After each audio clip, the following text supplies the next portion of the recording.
တော်တာရှင်များရှင်အခုတော့လွတ်လပ်အတွေ့ဆွေးနွေးဖလှယ်အစီအစဉ်အလှည့်ရောက်ပါပြီဒီကနေ့တော့ကိုချိုကဓာတ်ရိုက်စီစဉ်တင်ဆက်ပေးပါမယ်ရှင်ဘယ်လိုဖြစ်တဲ့လဲဆိုတာမမြင်တော့စစ်တပ်ကလည်းပြေကွဲမဲ့တယ်မမာရီတက်ပြီးပြဖို့တစ်ချက်ပဲလိုပါတော့မထင်တော့ဒီနည်းနဲ့ပဲဆွေရကိုပြောင်းအောင်လုပ်နိုင်ဖို့မြင်တယ်ဘာမှမသိဘူးမင်္ဂလာညချမ်းပါတော်တာရှင်များခင်ဗျာဘိုလ်ညတိုင်းတင်ဆက်နေကြလွတ်လပ်အတွေ့ဆွေးနွေးဖလှယ်အစီအစဉ်စဖို့အချိန်ကြပါပြီဒီညအစီအစဉ်ကိုတော့ကျွန်တော်ကိုချိုကတင်ဆက်မှာပါခင်ဗျာတော်ရရှိမြခင်ဗျာလာမယ့်ဇွန်လ9ရက်နေ့ဆိုရင်အစိုးရတပ်တွေနဲ့ကချင်လွတ်မြောက်ရေးတပ် KIA တို့တိုက်ပွဲပြန်ဖြစ်တာတစ်နှစ်ပြည့်ပါပြီတိုက်ပွဲတွေကြောင့်ဒုက္ခသည်စခန်းတွေမှာနေရသူတွေလည်းများခဲ့ပါပြီအထိနာဆုံးကတော့ကလေးတငယ်တွေနဲ့အမျိုးသမီးတွေပဲဖြစ်ပါတယ်အစိုးရနဲ့ KIA ကြားငြိမ်းချမ်းဆွေးနွေးမှုတွေရှိခဲ့ပေမဲ့လို့ကိုယ့်မူဝါဒနဲ့ကိုခုထားခံထားကြတာမို့တကယ်ငြိမ်းချမ်းမရသေးပဲတိုက်ပွဲတွေကရက်ချားဆိုလို့ဖြစ်နေတော့မှာပဲဒီတော့မတက်တာပဲမြေစာပင်ဖြစ်နေကြတဲ့ပြည်သူတွေကဘာလုပ်နိုင်ကြမလဲဘာပြောချင်ပါသလဲငြိမ်းချမ်းရေးအတွက်တခြားနည်းလမ်းရောရှိပါသလားဒီအကြောင်းတွေကိုဒီညဆွေးနွေးကြမှာပါကျွန်တော်တို့နဲ့အတူပင်တိုင်းဆွေးနွေးသူအဖြစ်ပြီးခဲ့တဲ့ရက်ပိုင်းကမှကချင်ပြည်နယ်အဲ့ဒီနေရာကိုရောက်ရှိခဲ့ပြီးတော့ဒေသခံတွေ KIO ကတိုင်ဝင်ရှိသူတွေနဲ့တွေ့ခဲ့တဲ့သတင်းစာပညာသင်တန်းဆရာနဲ့အလွတ်သတင်းတောက်ဦးရဲနိုင်မိုးတခါထိုင်းနိုင်ငံအခြေစိုက်ကချင်မျိုးသမီးအစည်းအရုံးကတာဝန်ခံဒေါ်မွန်းနေလီတို့ကပါဝင်ဆွေးနွေးကြမှာပါအခုတော့ပထမဆုံးအနေနဲ့ကျွန်တော်မလေးရှားကကိုခွန်အောင်မရန်ကိုဖိတ်ခေါ်ခြင်းပါတယ်ကိုခွန်အောင်မရန်ဒီငြိမ်းချမ်းရဖို့အတွက်ပြည်သူအနေနဲ့ဘာတွေကျွန်တော်တို့လုပ်နိုင်မလဲဗျကျွန်တော်ဒီကကျွန်တော်ဘာလုပ်နိုင်မလဲဆိုတော့ဒီကလက်ရှိဆွေးနွေးနေတဲ့စီဝေးကိုအစိုးရကန်ရီအစိုးရဘက်ကလည်းလက်ခံတယ်အဲဒါပမာအစိုးရဘက်ကလည်းတွားပြီးဆွေးနွေးတယ်ဆွေးနွေးတဲ့နေရာမှာအဓိကဆွေးနွေးနေတာပဲရည်ကြည်ပါတယ်ကျွန်တော်တို့လက်ရှိလက်ခံနေရတော့ကချင်အစိုးရဘက်ကတောင်းဆိုတဲ့ဥစ္စာတွေအားလုံးဗလဲဖြစ်နိုင်နေရှိတယ်ဒီမိုကရေစီနည်းရမှန်ကန်တယ်အဲ့ဒါကြောင့်မြန်မာအစိုးရပြည်နယ်လိုက်ပြောပြဖို့ကျွန်တော်ဘက်ကတောင်းဆိုပါတယ်ဟုတ်ကဲ့ကချင်က KIO ဘက်ကဆွေးနွေးတာမှန်ကန်တယ်ဆိုတာဘာကြောင့်ပြောရလဲဗျဟုတ်ကဲ့ဘာကြောင့်ပြောရလဲဆိုတော့ဒီကရှင်းလာတော့ဒီမိုကရေစီရကချင်ဘက်ကသူတို့တောင်းဆိုတဲ့ဥစ္စာတွေကသူတို့ရဲ့ကိုယ်ပိုင်အုပ်ချုပ်ခွင့်ကိုယ်ပိုင်ပြဋ္ဌာန်းခွင့်ဥပဒေတွေတောင်းဆိုတာခင်ဗျဒီမိုကရေစီရကျွန်တော်အနေနဲ့တော့မှန်ကန်တယ်လို့ယူဆတယ်အဲဒါကြောင့်မို့မြန်မာအစိုးရပြည်နယ်တချို့ဥစ္စာတွေလိုက်ရောပေးဖို့ကျွန်တော်ကမျှော်လင့်ပါတယ်ဟုတ်ကဲ့အခုကတော့ကိုခွန်အောင်မလေးရှားနေပါဝင်ဆွေးနွေးတာပါအိန္ဒိယကကိုဂျာရောင်လဲလမ်းပေါ်မှာရှိပါတယ်ကိုဂျာရောင်ကကိုခွန်အောင်ပြောသွားတာကိုဘယ်လိုယူဆလဲဗျဟုတ်ပြီပါဗျာကြားပါဗျာကြားပါတယ်ဗျကိုဂျာရောင်ပြောပါဗျအခုအဲ့လိုပါကျွန်တော်ခုနမလေးရှားကိုပြောသွားတဲ့အတိုင်းပါပဲအဲ့အတိုင်းပါပဲအခုကျွန်တော်တို့KIO တဲ့ကနေလည်းနော်အစိုးရနဲ့တည်းကဥဆောင်ပြီးတော့လုပ်သွားတာကအကောင်းဆုံးပါကွာကျွန်တော်တို့ဘက်ကကျတော့ကျွန်တော်တို့ကချင်ဘက်ကကျတော့မြေလမ်းပြောနေတဲ့စကားလိုပဲကျွဲကူးရေပါပေါ့နော်အဲ့အတိုင်းပဲပေါ့ဆိုတော့အစိုးရဘက်ကနေအကောင်းဆုံးဖြစ်အောင်ဥဆောင်ပြီးလုပ်သွားဖို့အစိုးရမှာတာဝန်များကြည့်ပါလေခင်ဗျကျွန်တော်ပြောချင်တာလို့ပါပဲကောင်းပါပြီဗျကိုဂျာရော်ကျေးဇူးတင်ပါတယ်ဒီတိုင်းဆွေးနေတဲ့နေရာဟုတ်ကဲ့ကိုဂျာရော်ကျေးဇူးတင်ပါတယ်ဗျအခုတော့ကျွန်တော်တို့ပင်တိုင်းဆွေးနေတဲ့သူအဖြစ်ပါဝင်မဲ့ကိုရဲနိုင်မိုးလဲ line ပေါ်မှာရှိနေပါပြီကိုရဲနိုင်မိုးရေခုနရှေ့ရလူ2ယောက်ပြောသွားတာလဲကြားမှာပါတယောက်ကတော့ KIO ဆွေးနေတာတွေကမှန်တယ်ပေါ့လေကိုပိုင်အုပ်ချုပ်ရေးရဖို့လိုတယ်လို့ပြောတယ်တစ်ဖက်ကလည်းကိုဂျာရောင်ကတော့အစိုးရအနေနဲ့ဥဆောင်ပြီးဆွေးနွေးဖို့လိုတယ်ငြိမ်းချမ်းရဖို့လိုတယ်လို့ပြောတယ်ကိုရဲနိုင်မိုးကအဲ့ဒီကိုရောက်ခဲ့တယ်ဆိုတော့ပြောပြပါဦးဗျဒေသခံတွေရဲ့စိတ်ထဲမှာရောဘယ်လိုတွေရှိနေလဲဗျလောဆယ်ကျွန်တော်တို့ရောက်ခဲ့တဲ့အနေအထားအရပြောမယ်ဆိုရင်တော့ကျွန်တော်တို့မတော်ခင်အနေအထားတဲ့ကျွန်တော်တို့မတော်ခင်တုန်းကတွေ့ထားတဲ့ပိုဆိုးတဲ့အနေအထားတွေရှိတယ်ဆိုရင်ဇာတခုကတော့ကချင်နေနဲ့ဗမာဒေကြားထဲမှာဒီမျိုးမုံတီးမှုအနေထားပိုရှိလာတယ်လို့ထင်တယ်ပေါ့နော်ဒုက္ခသည်တွေကလည်းပိုများလာတယ်ကျွန်တော်တို့တွေ့လာတာထင်တယ်အခုလောက်ဆိုရင်ဒုက္ခသည်ရေအတွက်8000နီးလောက်ရှိနေပေါ့အဲ့တော့လက်ရှိခုနပြောတဲ့ကိုချိုတို့စကားပြောတဲ့စကားနဲ့ဆက်ပြီးတော့ပြောမယ်ဆိုရင်ငင်းငင်းရေးနဲ့ပတ်သက်ပြီးစာပြီးစကားပြောမယ်ဆိုရင်တိုက်ပွဲဖြစ်နေတဲ့ပြိပခ area တွေကတက်တွေကိုပထမဆုံးပြန်ပြီးဆွဲထုတ်ဖို့ရည်ကြည်မယ်လို့ထင်တယ်ဗျဟုတ်ကဲ့ဗျခုနလူမျိုးရေးမုန်းတီးမှုရှိတယ်ဆိုတာဘာကိုဆိုလိုပါလဲဗျဆိုလိုတော့တကယ်တော့အခုကျွန်တော်တို့တွေ့နေရတဲ့လူငယ်အများစုလူလက်ပိုင်းအများစုကချင်တွေကတကယ်တော့1994အဖြစ်ခက်ရစေးနောက်ပိုင်းမှာကြီးပြင်းလာတဲ့လူတွေဖြစ်တယ်ဟိုတုန်းကပြည်တွင်းစစ်ပွဲရဲ့တရားနဲ့နာတရားတွေသိရှိတဲ့လူတွေမဟုတ်ဘူးဒါပေမဲ့အခုနောက်ပိုင်းမှာပြီးခဲ့တဲ့12လအတွင်းဖြစ်တဲ့တိုက်ပွဲတွေရဲ့ပြင်းထန်မှုကသူတို့ကိုကချင်ပမာကြားထဲမှာပို့ပြီးတော့ဒီမျိုးမုန်းတီးမှုဖြစ်စေတဲ့အငွေသက်တွေကိုပို့ပြီးတော့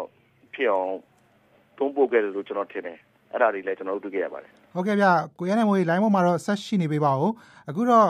ဒီလူမျိုးရေးမုန်းတီးမှုတွေရှိတယ်တိုက်ပွဲတွေကလည်းတစ်နှစ်အတွင်းမှာအကြိမ်ပေါင်းထောင်နဲ့ချီပြီးတော့ဖြစ်ခဲ့တယ်ဆိုတော့ဒီလိုတိုက်ပွဲတွေဖြစ်နေတာဟာပြည်သူတွေအတွက်ဘယ်လောက်နစ်နာပါလဲပြည်သူတွေအတွက်ကိုဒီ KIA အနေနဲ့ရောဘာတွေဖြေလျှော့ပြီးတော့ဆောင်ရွက်ပေးနိုင်မလဲဆိုပြီးတော့ကျွန်တော်ဒီ KIA ကဒုတိယစစ်ဦးစီးချုပ်ဗိုလ်ချုပ်ကွမ်မော်ကိုစောစောပိုင်းကဆက်သွယ်မေးမြန်းတော့ဗိုလ်ချုပ်ကွမ်မော်ကအခုလိုပြောပါတယ် KIA နဲ့အစိုးရတပ်ချမ်းမှာတိုက်ပွဲတွေနေ့စဉ်2နေရာ3နေရာလောက်ရှိနေသေးပါပဲအဲ့တော့တိုက်ပွဲတွေတော့ဆက်ပြီးရှိနေတယ်လို့ပြောနိုင်ပါတယ်လူထုရဲ့ဒုက္ခတွေကိုကျွန်တော်တို့သဘောပေါက်ပါတယ်ငြိမ်းချမ်းရေးကတော့အများတန်းလိုချင်တဲ့ကိစ္စပါကျွန်တော်ဟာငြိမ်းချမ်းရေးတစ်ခုတည်းကိုလိုချင်တာမဟုတ်ပါဘူးငြိမ်းချမ်းရေးနဲ့အတူတူတိုင်းရင်းသားများရဲ့ရပိုင်ခွင့်အခွင့်အရေးတွေကိုကျွန်တော်တောင်းဆိုတာဖြစ်ပါတယ်ဒါကြောင့်မို့လို့ငြိမ်းချမ်းရေးနဲ့အတူတူရပိုင်ခွင့်နဲ့တရားမျှတမှုဟာတခါတည်းရရှိဖို့လိုအပ်ပါတယ်ကျွန်တော်တို့ဝေဖန်တန်တချို့ကြားတာတော့ KIA ကအတိုင်းသားကိုပန်းပြထားတယ်ကချင်ရေးကိုရှေ့တန်းတင်ထားတယ်ဒါပေမဲ့လောက်တာတွေကြတော့တချို့ဟာတွေလွဲနေတယ်ဆိုပြီးတော့ဝေဖန်ပါတယ်အဲ့တော့ငြိမ်းချမ်းရေးအတွက်ကိုပြည်သူတွေကတောင်းဆိုလာပြီဆို KIA အနေနဲ့ဒီတဲ့ပို့ပြီးတော့ပျော့ပြောင်းတဲ့နီလန်းနဲ့ချင်းကပ်သွားဖို့ရှိပါလားဗျကချင်လူမျိုးတမျိုးတည်းမဟုတ်ပါဘူးတိုင်းရင်းသားများအားလုံးတန်းတူညီမျှစွာနေထိုင်ရေးကိုအများအားကျွန်တော်တို့ရှေ့ရှုပါတယ်မတက်နိုင်လို့ကျွန်တော်တို့ကဒီတိုက်ပွဲတွေကိုဆင်နွှဲနေကြတာပါတိုက်ပွဲတွေကြောင့်အပြစ်မဲ့ပြည်သူတွေဒုက္ခရောက်နေရတယ်ဆိုတော့ကျွန်တော်လက်ခံတယ်သို့တော်လည်းပဲ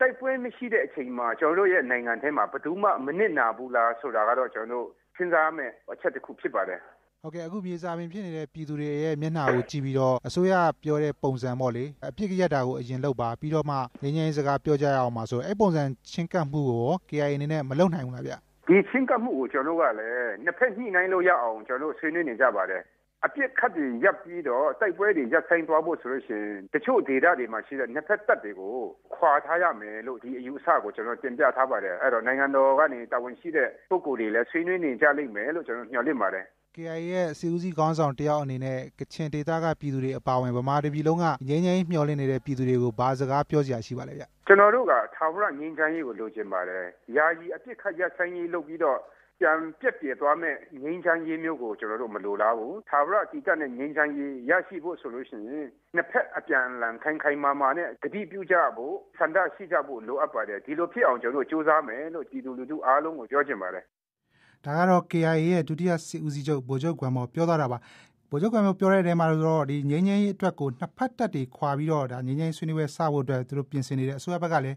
စဉ်းစားနေလို့ထည့်ပြောပါတယ်ခုနကကိုရဲနိုင်မှုပြောခဲ့တဲ့နေရာမှာလည်းတပ်တွေ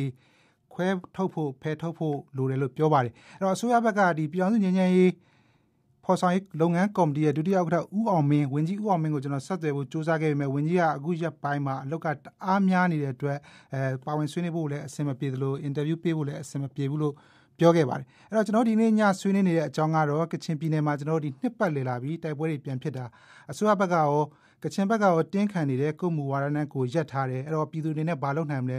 ဘလို့တွေငင်းငင်းလန်းစားရှိလဲဆိုတာဆွေးနွေးနေတာဖြစ်ပါတယ်အဲ့တော့ဒီဒုက္ခသည်စခန်းမှာနေနေတဲ့လူတွေကလည်းများနေပါပြီအများစုကတော့ကလေးတငယ်တွေနဲ့အမျိုးသမီးတွေဖြစ်ပါတယ်အဲ့တော့ဒီကချင်အမျိုးသမီးအစည်းအရုံးရဲ့တာဝန်ခံကလည်း line ပေါ်မှာရှိနေပါတယ်အဲ့တော့မတ်မွန်နေလီခင်ဗျဒီကချင်ဒုက္ခသည်တွေစခန်းမှာရောဒီဒုက္ခသည်တွေကိုယ်တိုင်ကငင်းငင်းအတွက်ကိုတခုခုတောင်းဆိုဖို့လို့သူတို့အတန်တွေထွက်လာအောင်ဒီမတ်မွန်နေလီတို့ကဘာတွေဥဆောင်ဥရလှုပ်ထားတာတွေရှိပါလဲဗျဟုတ်ကဲ့ကျမတို့အနေနဲ့ပေါ့နော်ဒီငင်းချမ်းရေးဖော်ဆောင်ဖို့အတွက်ကျမတို့လုပ်နေတာရှိပါတယ်တကယ်ပဲဒီပြည်သူတွေရဲ့လိုအပ်တဲ့လိုချင်တဲ့ငင်းချမ်းရေးကိုဖော်ဆောင်ဖို့အတွက်လည်းကျမတို့ချင်းကပ်တာတွေရှိပါတယ်ဒါကြောင့်မို့လဲဒီပြည်သူတွေရဲ့တကယ်လိုချင်တဲ့ငင်းချမ်းရေးပါလဲဆိုတာကိုလည်းသိခဲ့ရတာတွေရှိရပါတော့စစ်ကြောင့်ခံစားရတဲ့ဒါဆိုးကျိုးတွေပေါ့နော်ဒါကတော့အပြစ်မဲ့ပြည်သူတွေကပို့ပြီးခံစားရပါတယ်အဲ့ဒီခံစားရတဲ့အထဲမှာပေါ့နော်အဓိကလူအခွင့်အရေးချိုးဖောက်မှုတွေကလည်းတော်တော်ဆိုးဝါးဖြစ်တယ်အဲ့ဒီထဲမှာဒီအမျိုးသမီးနဲ့ကလေးတွေပေါ့နော်အဲ့ဒါဆိုးဝါးခံစားရတာရှိရမျိုးသမီးတွေဆိုလို့ရှိရင်ဒါမဒိန်ကျင့်ခံရတဲ့ဟာတွေပြီးလို့ရှိရင်ဒီလိမ်ပန်းဆိုင်ရာအကြမ်းဖက်ခံရတဲ့ဟာတွေပေါ့နော်ကလေးတွေဆိုလို့ရှိရင်လည်းဘာမှအပြစ်မရှိဘဲနဲ့ဒါပြစ်တက်ခံရတဲ့ဟာတွေပေါ့နော်ပို့ပြီးတော့ခါးတီးမှုဖြစ်စေတာကဒီမဒိန်မှုကိုစစ်လက်နဲ့တပွဲကျင့်သုံးမှုတွေပေါ့နော်ဒီလိုမျိုးကျင့်သုံးမှုတွေဖြစ်ပျက်တဲ့ကိစ္စတွေဆိုလို့ရှိရင်ကျမတို့အမျိုးသမီးထုအနေနဲ့တော်တော်လေးကိုခါတီးတီးခံစားရပါတယ်။ဘာဖြစ်လို့လဲဆိုတော့ဒါအမြဲတမ်းဟုတ်ကဲ့အဲ့တော့ဒီအနေထားယုံတွေကနေပြီးတော့ဟုတ်ကဲ့အဲ့တော့ဒီဖြစ်နေတဲ့အနေထားယုံတွေကနေပျောက်ကွယ်ပြီးငြိမ်းချမ်းရအောင်ဆိုရင်ဘာလုပ်နိုင်မလဲဗျအကောင်းဆုံးနည်းလမ်းပါရှိလဲဟ ဟုတ်ကဲ့အကောင်းဆုံးညီလန်းဆိုတော့ပြည်သူတွေလည်းလိုချင်နေတဲ့အကောင်းဆုံးညီလန်းပေါ့နော်အကောင်းဆုံးညီလန်းဆိုတော့ငင်းချမ်းရေးကိုအတိတ်ပေဖော်ဆောင်ဖို့ပါပဲငင်းချမ်းရေးအတိတ်ပေကိုဖော်ဆောင်မယ်ဆိုလို့ရှိရင်ဒါပြည်သူတွေတကယ်အခုလက်ရှိဒီစစ်ပြေးဒုက္ခတွေမှာရောက်နေတဲ့ပြည်သူတွေရောအခုပြည်ပမှာရောက်နေတဲ့ပြည်သူတွေရောအားလုံးလိုချင်တဲ့ငင်းချမ်းရေးအတိတ်ပေဖော်ဆောင်မှုကအမှန်တရားဖော်ဆောင်မှုတွေပေါ့နော်ပြီးလို့ရှိရင်တရားမျှတမှုကိုဖော်ဆောင်တဲ့ဟာတွေပြီးလို့ရှိရင်တကယ်ပဲတန်းတူညီမျှမှုနဲ့လွတ်လပ်မှုကိုဖော်ဆောင်တဲ့အရာတွေကဒါငင်းချမ်းရေးကိုအတိတ်ပေဖော်ဆောင်တဲ့ဟာဖြစ်တာပေါ့နော်အထူးသဖြင့်ဒီအမျိုးသမီးတွေအတွက်ဘဝလုံခြုံမှုတွေရောအရေးကြီးရပါတော့ဒါကြောင့်မို့ဒီအမျိုးသမီးတွေတာမကပြည်သူတွေအတွက်ငင်းချမ်းရေးဆိုတာကတော့ဒါငင်းချမ်းရေးအတိတ်ပဲဖော်ဆောင်တဲ့ဟာကိုလေးလေးနက်နက်နဲ့ဖော်ဆောင်ဖို့အရေးကြီးပါတယ်ငင်းချမ်းရေးဖော်ဆောင်နေဆိုပြီးတော့နှစ်ဖက်ကရိုးသားမှုမရှိဘဲနဲ့ဂတိတစ္ဆာမရှိဘဲနဲ့ဒီတိုင်းပဲဖော်ဆောင်နေမယ်ဆိုလို့ရှိရင်တော့လွန်ခဲ့တဲ့နှစ်ပေါင်းများစွာကြာခဲ့တဲ့ကျမတို့နိုင်ငံမှာဖြစ်ပျက်နေတဲ့ဒီပဋိပက္ခကတော့ဘယ်တော့မှကုန်ဆုံးမှာမဟုတ်ဘူးပေါ့နော်အဲ့ဒါရောခံစားမိပါတယ်မိုးနယ်လီကျေးဇူးတင်ပါတယ်ဗျလိုင်းပေါ်မှာတော့ဆက်ရှိနေပေးပါအောင်ဗျအဲ့တော့အခုတစ်ခါတော့ကျွန်တော်မလေးရှားကကိုနော်မန်ကိုဖိတ်ခေါ်ချင်ပါတယ်ကိုနော်မန်ခုနမိုးနယ်လီကတော့ပြောသွားပါတယ်နှစ်ဖက်ဆွေးနွေးကြတဲ့လူတွေကရိုးသားဖို့လိုတယ်နောက်တန်းတူအခွင့်အရေးကိုပိုင်အခွင့်အရေးလိုတယ်လို့ပြောပါတယ်ကိုနော်မန်ကရောဘယ်လိုဆွေးနွေးချင်ပါလဲဗျစိတ်မှန်တဲ့စကားပါဗျာရိုးသားမှုလိုပါတယ်ဘယ်ကိစ္စမှမဆိုရိုးသားမှုကအရင်လိုအပ်ပါတယ်ဥပမာကြပြတပုတ်ဖွဲ့ရင်စေတနာရှိဖို့လိုအပ်ပါတယ်ငင်းချိုင်းရေးလုပ်တဲ့လူတွေဟာစေတနာရှိလို့ရှိရင်ဒီကိစ္စမအောင်မြင်နိုင်ကြအကြောင်းမရှိပါဘူးသို့တော့ကျွန်တော်ပြောချင်တာကအကြောင်းနဲ့အကျိုးတရားအရာပြန်ပြီးစဉ်းစားမယ်ဆိုရင်ဘာကြောင့်ဒီလိုဖြစ်လာလဲဆိုတာကိုဒီနေ့ဘုရားဂုံးမော်တို့အစဒီခြားခြားပြန်ပြီးတော့လေ့လာသုံးသပ်ဖို့လိုပါတယ်ခေတ်ကပြောင်းသွားပြီဆိုတာလည်းသိဖို့လိုပါတယ်စိတ်အေးတိုက်ပွဲကာလလည်းပြီးသွားပါပြီကျွန်တော်တို့တိုင်းပြည်ရဲ့တည်ဆောက်ဖို့ဆိုတာကကျွန်တော်တို့ဗမာလူမျိုးတယောက်တည်းနဲ့လည်းတည်ဆောက်လို့မရပါဘူးတိုင်းရင်းသားအားလုံးနဲ့တည်ဆောက်မှသာလျှင်ပြည်တော်စုစစ်နိုင်ငံတစ်ခုဆိုတာရပါလိမ့်မယ်2008ခုဖွဲ့စည်းအုပ်ချုပ်ပုံဆိုတာကအမေရိကန်နိုင်ငံနဲ့ဗြိတိန်နိုင်ငံရဲ့အုပ်ချုပ်မှုနှစ်ခုကိုရှင်တွဲပြီးတော့ခင်ဗျားတို့လိုချင်နေတဲ့ဆိုတဲ့ Federal မူကိုတွားဖို့လမ်းကြောင်းတစ်ခုအနေနဲ့လောက်ထားတဲ့ platform တစ်ခုပါဒါကိုတော့ကျွန်တော်ယုံကြည်ကြည်ရှိပါတယ်အကယ်၍လူကြီးမင်းတို့ကိုယ်တိုင်က2008ခုဖွဲ့စည်းအုပ်ချုပ်ပုံထဲမှာပါပြီးတော့ Federal နိုင်ငံတစ်ခုထဲမှာပါပြီးတော့လိုချင်သလိုပြောင်းယူလို့ရှိရင်သူများပြောကားတွေမပါပဲရှိလို့ရှိရင်ကျွန်တော်တို့တွေတကယ်ငြိမ်းချမ်းရေးကိုရမှကျင်းတယ်2008ခုဆိုတာကလည်းဖွဲ့စည်းအုပ်ချုပ်ပုံဆိုတာလည်းစစ်တပ်ကရေးထားတယ်လို့အကြမ်းဖျင်းပြောလို့ရပါတယ်သို့တော့ဗမာလူမျိုးနိုင်ငံကောင်းဆောင်တွေဖြစ်ပါတယ်သူတို့ဟာတချို့ဟာစစ်သဘောတရားအရာခွာစစ်သဘောတရားအရာခံကြုတ်တွေဖွဲ့စည်းအုပ်ချုပ်တိုင်းမှာထည့်ရေးထားတာပါဒါလေးတွေကိုတော့စစ်ရေးသဘောတရားအရာနိုင်ငံရေးသဘောတရားအရာအကုန်လုံးပြန်လည်သုံးသပ်ပြီးတော့လေ့လာကြည့်လိုက်ပါဟုတ်ကဲ့ပါကိုနော်မေကျေးဇူးကိုနော်မေကျေးဇူးတင်တယ်ဗျအဲ့တော့ခုနကဗိုလ်ချုပ်ကွမ်မော်ကစောစောပိုင်းကအင်တာဗျူးယူလာတဲ့အတွက် तू ကတိုက်ရိုက်ပါဝင်ဆွေးနွေးတာမဟုတ်တဲ့အတွက်သူ့ကိုတော့မေးခွန်းပြန်မေးဖို့အဆင်မပြေပါဘူးဒါပေမဲ့ဟုတ်ပါတယ်2008အခြေခံဥပဒေနဲ့ပတ်သက်ပြီးတော့အီးမေးလ်လေးတစ်စောင်လည်းရေးထားလို့ကျွန်တော်ဖတ်ပြခြင်းပါတယ်ဒါကတော့လန်ဒန်ကကိုတီဟတ်ဆိုတဲ့လူရေးတာပါအဲ့တော့သမ္မတဦးသိန်းစိန်သမ္မတဖြစ်ပြီးနောက်မှာတဲ့အပြစ်ရက်ဖို့အမိန့်ပေးခဲ့တာပဲတဲ့ဒါပေမဲ့စစ်တပ်ကသမ္မတဦးသိန်းစိန်စကားကိုနားမထောင်မဲ့အပြစ်မရက်တာဘာကြောင့်လဲတော့ तू မသိပါဘူးတဲ့အဲ့တော့ဒီဆွေးနွေးပွဲမှာလည်းအစိုးရဘက်ကမေးရမယ့်သူမပါတော့ဒီမေးခွန်းလည်းကျွန်တော်မမေးနိုင်ပါဘူးသမ္မတဦးသိန်းစိန်ကတိုင်းသားလက်နက်ကင်နေတဲ့ငင်းငင်းအရယူမဲ့သဘောတော့ရှိပါတယ်တဲ့ဒါပေမဲ့သမ္မတဦးသိန်းစိန်မှာတကယ်ပါဝါရှိရလားဆိုတာကတော့မေးခွန်းထုတ်ရမှာပဲတဲ့သမ္မတမှာတကယ်ပါဝါရှိတယ်ဆိုရင်တော့အားလုံးကသူ့စကားနားထောင်ကြမယ်ဆိုရင်တိုက်ခိုက်မှုတွေမရှိတော့ဘဲနဲ့ငင်းငင်းရမှာပါလို့သူကဆိုပါတယ်အဲ့တော့2008အခြေခံဥပဒေနဲ့ပတ်သက်ရင်တော့2008အခြေခံဥပဒေမှာစစ်တပ်ကပါဝင်နေတာဟာတဲ့ဒီပဋိပက္ခတွေဖြစ်စေဖို့အတွက်ကိုဥတီတယ်လို့ဖြစ်နေတဲ့အတွက်ဒီ2008အခြေခံဥပဒေပြင်လိုက်မယ်ဆိုရင်တော့ဒီအားလုံးပြည်လည်သွားမယ်ဆိုပြီးတော့ကိုတီဟာကလန်ဒန်ကနေရေးထားပါတယ်အဲ့တော့ခုနကတော့ကိုနော်မန်ပြောတဲ့အပေါ်မှာဒီကချင်သတင်းဌာနကကိုထိုင်အောင်လဲလိုင်းပေါ်မှာရှိတဲ့အတွက်ကိုထိုင်အောင်ကိုပြောချင်ပါတယ်ခုနကိုနော်မန်ကတော့ဗိုလ်ချုပ်ကွမ်မော်တို့ပြန်စဉ်းစားဖို့ကိစ္စတွေပြောတယ်2008အခြေခံဥပဒေနဲ့ကိစ္စတွေပြောဆိုတော့ကိုထိုင်အောင်ကြီးအဲ့ပုံမှာရောဘယ်လိုသုံးသပ်မိလဲဗျဟုတ်ကဲ့အဓိကတော့ကျွန်တော်တို့ဒီအစိုးရပေါ်မှာတကယ်ငြိမ်းချမ်းရေးကိုလိုလားချင်တဲ့အစိတ်ဓာတ်ရှိဖို့လိုတာပေါ့နော်အခုထူးခြားတာတစ်ခုကျတော့ကျွန်တော်တို့ဒီအစိုးရတက်လာပြီးတဲ့နောက်ပိုင်းမှာကျွန်တော်တို့ဒီကချင်ဘက်မှာ ထိုးစစ်လုပ်လာတယ်ပေါ့နော်ဒါဟာဘာကြောင့်လဲဆိုတော့ဒါရည်ရွယ်ချက်တစ်ခုရှိကောင်းရှိနိုင်တယ်ပေါ့နော်အဲ့ဒါကျွန်တော်စဉ်းစားစရာပေါ့နော်ဒါဆိုတော့ကျွန်တော်တို့ဒီကချင်ထဲမှာပဲဒီလိုတဲမဲမဲနဲ့ထိုးစစ်ဆင်နေတယ်ဆိုတာရည်ရွယ်ချက်တစ်ခုရှိနိုင်တယ်ပေါ့နော်အဲ့တော့ဆိုတော့ဒီဓမ္မတာရဲ့ဒီလောက်ပိုင်ခွင့်ပေါ်မှာလည်းအများကြီးမူတည်တာပေါ့ဆိုတော့ကျွန်တော်တို့အဓိကတော့ဒီနိုင်ငံရေးကိုပြည်လည်နိုင်မယ့်နီးလန်းကိုရှာဖွေဖို့လိုတာပေါ့နော်ဟုတ်ကဲ့ဗျအဲ့တော့ကချင်မှာဘာကြောင့်စစ်စင်နေရလုံနေလဲနိုင်ငံရေးနီးလန်းနဲ့ဘယ်လိုရှာမလဲဆိုတော့ဆက်ဆွေးနေပါမယ်အခုပဲကျွန်တော်ဆွေးနေနေတော့ကိုတိုက်ရိုက်တယ်လီဖုန်းနဲ့ဆက်ပြီးတော့ဝင်ဆွေးနေမဲ့ကိုကျော်လိုင်းပေါ်မှာရှိပါတယ်ကိုကျော်ကအခုပဲကချင်ပြည်နယ်ဘက်ကပြန်ရောက်လာတယ်လို့သိရပါတယ်ကိုကျော်ရေဘာများဆွေးနွေးကြရှိလဲဗျဆွေးနွေးကြရှိတယ်ဆိုတော့ကျွန်တော်နိုင်ငံရေးသုံးလုံးနဲ့နိုင်ငံရေးဝါဒဆိုတော့ကျွန်တော်မကြွယ်ဘူးပေါ့နော်အဲ့ဒါပေမဲ့ကျွန်တော်တွေ့ထားတာတော့ဟိုတွေ့လာခဲ့ရတဲ့ဟာတော့ဟိုပြည်သူလူထုကတော့တော်တော်လေးတော့ဒီအနဲ့ပတ်သက်ပြီးတော့ဖြစ်နေတဲ့ဟာနဲ့ပုံမှာတော်တော်လေးတော့တဖြည်းဖြည်းနဲ့ဟိုရင်ထဲမှာတော့အဆိုင်ခဲကိုစီပေါ့အဆိုင်ခဲကိုစီရှိကြတယ်တဖြည်းဖြည်းနဲ့အဆိုင်ခဲကြီးလာပြီးတော့ဒီအစိုးရဘက်ပုံမှာအများကြီးအမုန်းတရားတွေသိပြီးတော့ကြီးသွားမှာတော့တော်တော်စိုးရိမ်စရာအခြေအနေမှာရှိရခင်ဗျ။တော့ပြည်နယ်ဖြည့်ရှင်းတော့ဟိုဘက်ကလည်းဖြည့်ရှင်းတယ်ဒီဘက်ကလည်းဖြည့်ရှင်းတယ်ဟိုနေ့မှလည်းရှိတယ်ဒီနာဟိုနေ့ Peace Talk Creation Group ပေါ့ PCG အနေနဲ့လည်းအစွမ်းကုန်ကျိုးပမ်းနေတာကိုကျွန်တော်တွေ့ခဲ့ရတယ်ကျွန်တော်ကြားခဲ့ရပါတယ်။ဒါပေမဲ့ဟိုဘက်ကအနေထားနဲ့ဒီဟိုဘက်ကဆိုတာဟိုနေ့အစိုးရဘက်ကအနေထားနဲ့ဒီဘက်ကကချင်ဒီနေ့အဖွဲ့ဂျာဝင်စစ်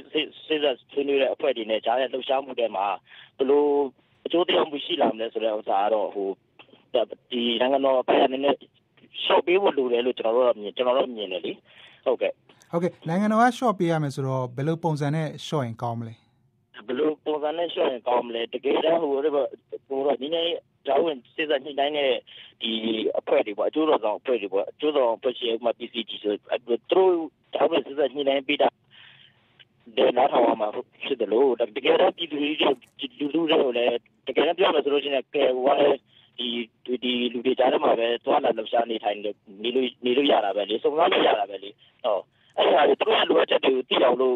ဒီဘက်ကလည်းနားထောင်ပေးဖို့လိုတယ်သူ့ဘက်ကလည်းနားထောင်ပေးဖို့လိုတယ်ဆရာကြီးဘက်ကလည်းဆရာဘက်ကလည်းပေါ်ထုတ်ဖို့သူတို့ရဲ့ဝန်ထမ်းတွေကိုဒီလူတွေရဲ့ဌာနတွေပေါ်ထုတ်ပေးဖို့လိုတယ်အဲ့ဒါသူတို့လုံးဝဖြစ်ချင်တော့ဟိုက try the bomb မျိုးပေါ့ဟိုတုံးဟိုဒီလူတို့ပါကြားတဲ့ပါပြင်းတယ်လို့ကောင်းမလားလို့ပေါ့နော်ကျွန်တော်သိချင်တာဘာလို့လဲသူတို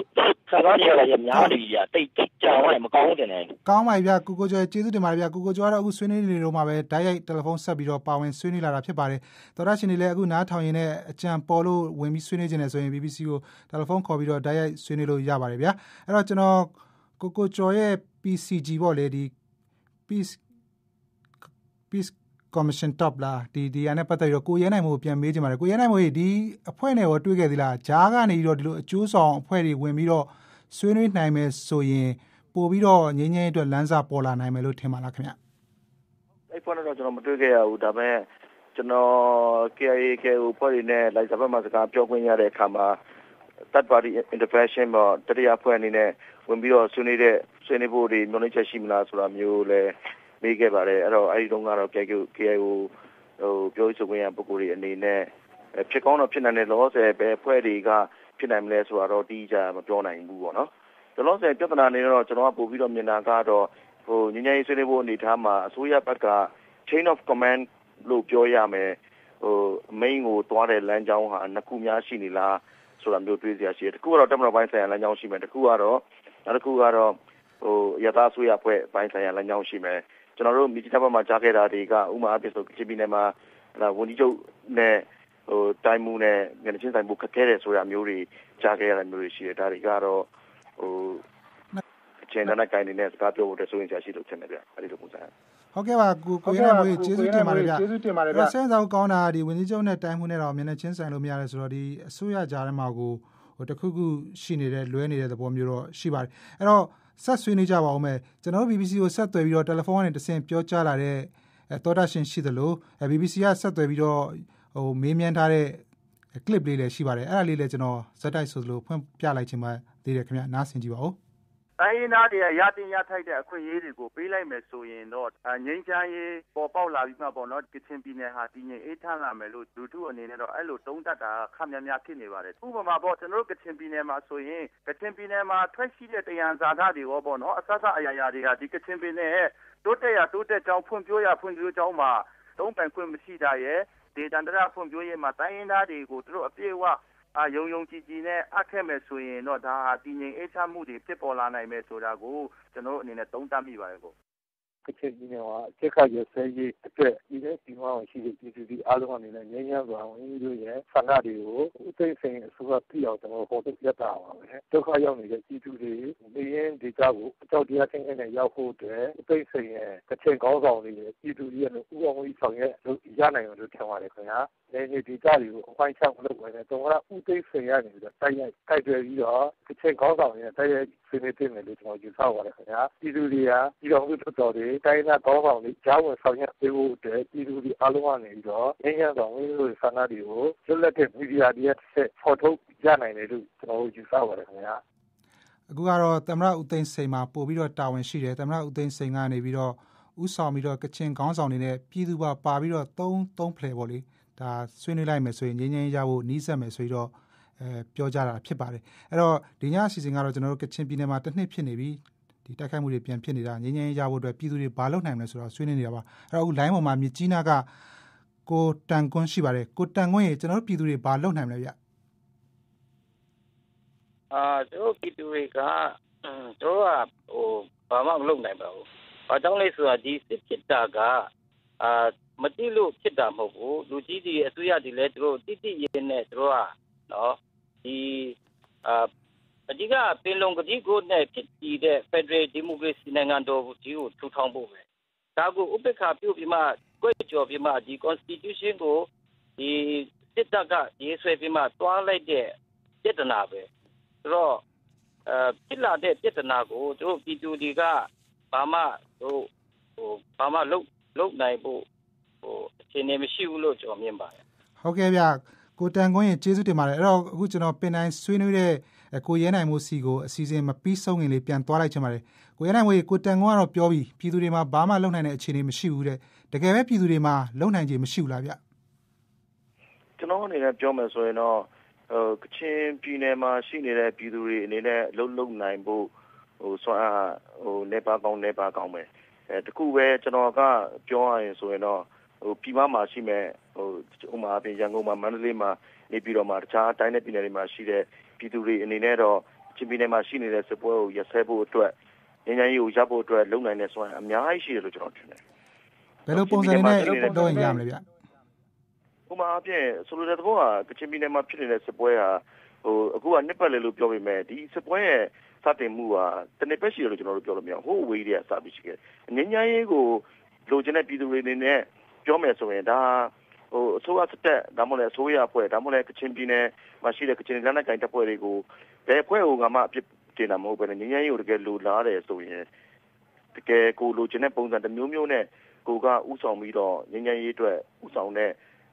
ဆန္ဒပြမှုမျိုးတွေလုပ်လို့ရတယ်လို့လည်းကျွန်တော်ထင်တယ်အဖွဲ့အစည်းတွေနဲ့အများကြီးဥဆောင်လို့ရတယ်ဒါကလည်းကြိုးစားမှုရှိမယ်လို့ထင်တယ်ဟုတ်တယ်ကိုရနိုင်ဝေအခုသောတာရှင်တွေသိကျင်နေတဲ့မိကွန်းတစ်ခုလေးနောက်ဆုံးမေးတော့ကျွန်တော်အစီအစဉ်ကိုပိတ်ပြရစီဗျာအဲ့တော့ကချင်ပြည်နယ်မှာငြိမ်းချမ်းရေးရပါအောင်မလားဘယ်လောက်ဆောက်အောင်မလဲအဲ့ဒီချက်ကကျွန်တော်တို့အားလုံးကနိုင်ငံတော်ဆိုရကိုကျလန်နိုင်ငံတပ်ဖွဲ့တွေရဲ့တာဝန်ရှိသူတွေမေးချင်တယ်မေးကုန်မယ်ကျွန်တော်ထင်တယ်အဲ့ဒါငြိမ်းချမ်းရေးရမယ်လို့ထင်တယ်ရအောင်ကျွန်တော်တို့အားလုံးအတူတကွလုပ်နိုင်မယ်လို့လည်းထင်တယ်ဗျကျေးဇူးအများကြီးတင်ပါတယ်ကိုရဲနိုင်မွေဒီညလွတ်လပ်အတွေ့ဆွေးနွေးဖလှယ်အစီအစဉ်ကတော့ကချင်ပြည်နယ်မှာဖြစ်နေတဲ့တစ်နှစ်ပြည့်တိုက်ပွဲနဲ့ပတ်သက်ပြီးပြည်သူတွေဘာလုပ်နိုင်မလဲဆိုတဲ့အကြောင်းကိုဆွေးနွေးခဲ့တာပါဗျာ